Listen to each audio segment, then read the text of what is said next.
All right, so for today we're gonna do Dwayne the Rock Johnson. All right, so the Rock's overall rating is at 5.5. How rare is that? That's 1 in 2.68 people. All right. Um, his side facial score is a 20% facial harmony score. His front facial harmony score is a 41%.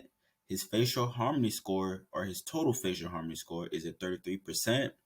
His facial dimorphism is a 5.5 out of 10. His body fat factors is an 8 out of 10. And his miscellaneous features is a 6 out of 10. And the tier lists are to the right of the right side. And and for tier 1 is ideal, tier 2 near ideal, tier 3 is the normal range, tier 4 is a slight flaw, tier 5 is a flaw, tier 6 is a huge flaw, and tier 7 breaks harmony. All right, so it's overall facial assessment. This is just pretty much like a breakdown of everything that y'all need to know. That is a flaw, or that is his biggest flaw, in my opinion. All right, so The Rock being bald negatively hinders him from his front profile harmony score because his upper facial third being too long in length, and from this also spilled another flaw when it comes to his facial height to width ratio.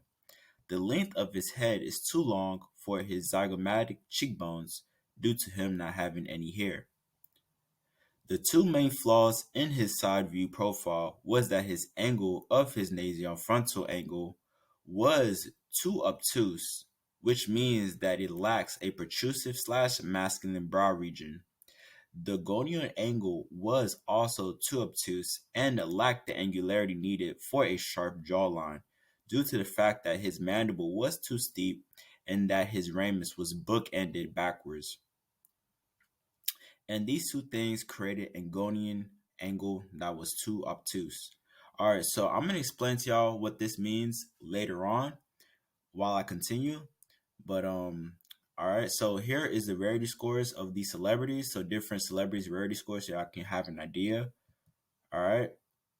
So his eye separation ratio, how far apart are his pupils compared to his cheekbones, and it is 44.9%, which is a tier one score, which is good. Facial thirds is a slight flaw. Now I'm gonna explain to y'all what this means. So his lower third is the longest, or tied to his upper third, which is 35% for both, which is good, but it doesn't deviate from 33%, which is also good. The 28%, which is middle third, deviates 5% away from 33. That's why he couldn't get a full score. Now, he is bald. If he wasn't bald, this will probably be towards the ideal range, but since he is bald, it's not going to be towards the ideal range. All right. So it is an added part to his facial thirds, which would negatively affect his facial thirds because he is bald. But if he was not bald, his facial thirds will be proportional. So therefore, this will be a slight flaw. His canthal tilt is 1%, which is a slight flaw. His facial width to height ratio, all right. So how compact is his face at 1.88? So is at the lower end of facial compactness, which is near to ideal. So this is not a flaw at all. His frontal angle is a tier 4, which is a slight flaw. His jaw frontal angle is a bit too flat. His cheekbones high settiness. All right. So how high is his cheekbones relative to his face? And it is a flaw at tier 5 at 51%. So his cheekbones are very low at 51%, and it's supposed to be at least around 81% for high set cheekbones. His bigonial width, how wide is his jaw relative to the cheekbone area? And he does have a very, very wide jaw at 90%, which is at the upper end. His facial height to width ratio. All right. So how long is his face compared to the width of his face? All right. So this is what I was trying to say, because he's bald, it will negatively affect it at 1.56 when it's supposed to be near to 1. So this will be technically a flaw, and um, at tier 6, which is a huge flaw. But so that's why being bald is a negative factor as well, and also is a sign of aging. So that is a flaw. All right. So chin to filtering ratio. His chin to filtering ratio is within your normal range, and it is 2.7, but the ideal is around 2.5 to 2, and he is not too far away from it, but his chin is a little bit too long. All right. His neck width, how wide is his neck? This is the widest neck I have measured ever since I've been doing this, and this is 92%. So that is a very, very wide and masculine neck. His mouth to nose width ratio. All right. So the width of the nose compared to the mouth of the nose, and his mouth isn't as wide as, I mean, it is somewhat wide, but his nose is pretty wide as well. If his mouth was just slightly a bit wider, it will be within the ideal range, but it is near to ideal, so this is not a flaw at all. His mid face ratio is good, is pretty much 1 to 1, so that means it's like a square. So the pupils, the distance between the pupils compared to the distance between the eye line and the upper lip. So yeah. His eyebrows settiness, how high set is his eyebrows? And there are 1.3, so that means it is m- medium set. So this is somewhat of a flaw because you want it to be as masculine as possible. His eye spacing is a little bit too far out. It's a little bit more than one eyes apart. So I had to deduct a little bit of points for that, but it's still near the ideal range. His eye aspect ratio, he does have almond shaped eyes, which is good. And it's very almondy, as y'all guys can see, is very horizontal. His lower lip to upper lip ratio is at 1.13 when it's supposed to be at 1.14 to 2. And as you guys can see, that is not the case. So that is within the normal range though. His deviation between his angular all right, so I'm gonna just say this. His deviation between the mid face and the jaw. Because I have trouble saying that word. But the deviation is 8 degrees, so that is not a flaw at all. It's near the ideal. Um, it does help with his facial harmony, just for the simple fact that his jaw kind of harmonized with his mid face a little bit better. His eyebrow tilt is at 5 degrees, which is ideal. His bitemporal width, so the forehead width compared to the cheekbone width is at tier 2, so that's near ideal. It was 1 degree, 1% off from being within the ideal, so that's not a flaw at all, really. His lower third proportions is good at 30%, away from 33%, so that doesn't deviate more than 3%. His ipsilateral alier angle, the word I have trouble saying a lot, is at 98 degrees when it's supposed to be around at least 95. So it deviates a little more than what it should deviate from. So that is still within the normal range. It's just a little bit wide set. So that means his eyes are a bit wider set.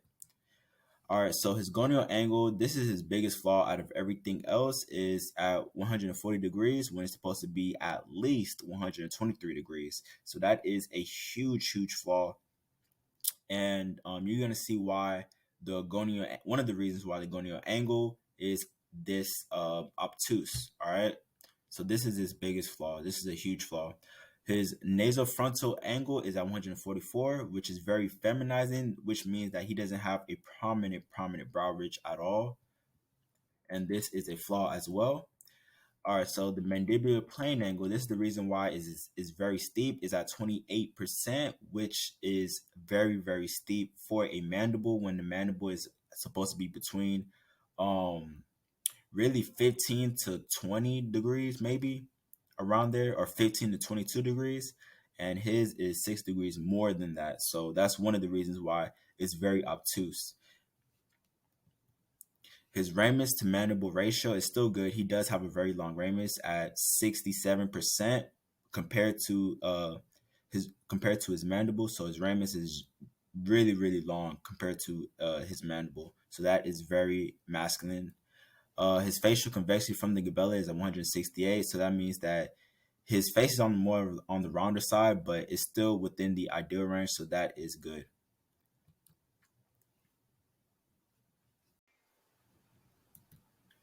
His submental cervical angle is at 92 degrees. I make sure I got a picture of him just looking straight, And this is to test how saggy is your hyoid, so the skin underneath the chin or the jaw.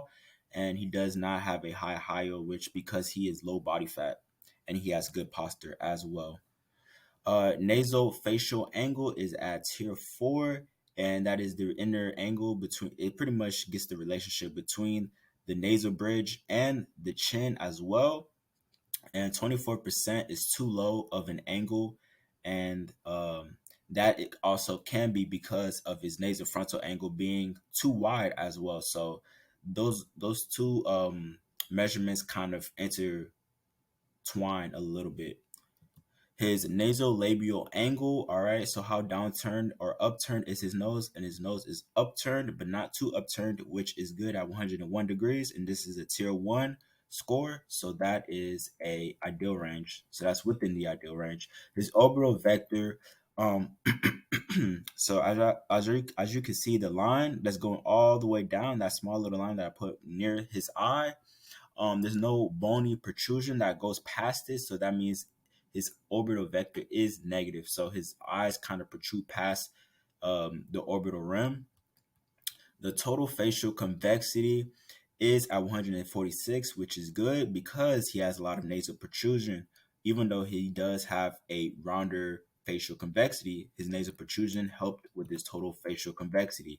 His mental labial angle is tier 4 at 128 degrees, which means that he doesn't have a protrusive bottom lip or a protrusive chin. I think is he doesn't have that much of a protrusive bottom lip, and you're gonna see why I say that. So that is a slight flaw. His facial convexity from the nasion is at 165. That is too rounded. Is still close to the ideal, but it's not within the ideal, but it's a little bit too rounded. His nasal projection is really, really good, but is at the lower end at 0.55, so 55% of the nasal bridge. Um, this is within the ideal range. Nasal width to height projection. How projected, or how tall is the nose in length? All right. So his is 95 or 0.95, which is within the normal range, but it's not within the ideal range. If his nose was just a little bit longer in length, then he would be within the ideal range, but he does not have that.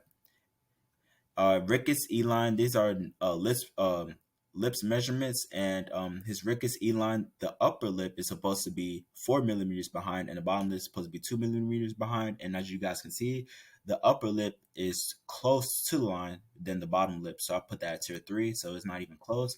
The H line, the upper lip down to the chin, and the bottom lip is supposed to touch, and his bottom lip does not touch, but since he has his mouth open, I just gave it to him because I think that his bottom lip will touch if he kept his mouth shut. Um, the S line is very, very close. The bottom lip does not touch, but it's really, really close. That could be either a tier 1 or tier 2. I just gave him tier 2 for that. And the burstal line, the the upper lip is good. So the upper lip is supposed to be ahead at 3.5 millimeters, but the bottom lip is supposed to be past the line at 2.2 millimeters. And as you can see, I think it's barely touching, but it's not past the line. So that's the reason why I couldn't give him the tier 3 score. I gave him tier 2 because it's really close. Nasal mental angle is perfect. This is the relationship between the nasal bridge and the chin. There's another measurement between these two, and it's at 132 degrees, which is tier 1. His gonial to mouth relationship, his gonial is pat down his mouth line. So this is a good relationship to show that the gonial undercuts the mouth. Recession relative to the Frankfurt plan angle. He does not have any chin recession. His brow ridge inclination is good. He does have a protrusive brow ridge angle at 19 degrees, which is ideal. And his nasal tip, finally, his nasal tip is at 132 degrees. I think I messed this angle up a bit. Um, Even if his nasal tip was still at, let's say, 128, it still wouldn't be within the ideal range, but is a slight flaw. That means he does have a little bit of a bulbous nose. All right, appreciate it.